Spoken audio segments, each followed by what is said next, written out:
দিকে আসো, কল্যাণের দিকে আসো। কিন্তু আমি সেই দিকে কর্মপাত না করে আমার ইচ্ছা মতো চলতে থাকি, তাহলে এটা সলিহাত নেক কাজ করার অন্তর্ভুক্ত হব না। এজন্য 2 নাম্বার গুণ আমার থাকতে হবে, আল্লাহর পক্ষ থেকে যত ইবাদত বন্দেগী আমাকে দিয়েছেন সমস্ত ইবাদত বন্দেগী কালিমা অনুযায়ী করতে হবে। ইবাদতে বাদানি শারীরিক যত ইবাদত আল্লাহ দান করছেন, ইবাদতে মালি আর্থিক যত ইবাদত আল্লাহ দান করছেন, ইবাদতে মুশতারাকা বাইনাল মালি ওয়াল বাদান, এই যে 3 প্রকার ইবাদত।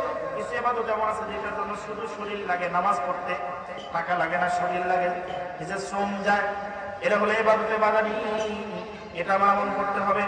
2 নাম্বার হলো ইবাদতে মালি যাকাত। নামাজ পড়লাম, যাকাত দিলাম না, না না, আমার শরীরেরটা হলো কিন্তু আর্থিকটা হলো না।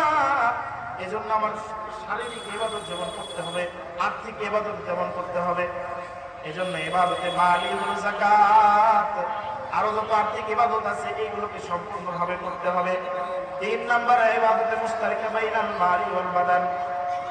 মুশতারিক যে ইবাদত আছে, অর্থাৎ যার মধ্যে মানুষের শরীরও লাগে, টাকাও লাগে, এই ধরনের যত ইবাদত আছে সমস্ত ইবাদত আমাকে করতে হবে।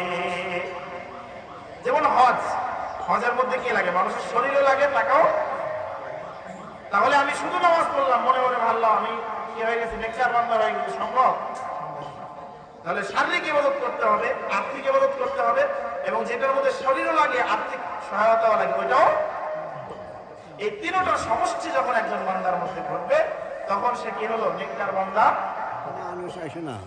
তাহলে এই 2টা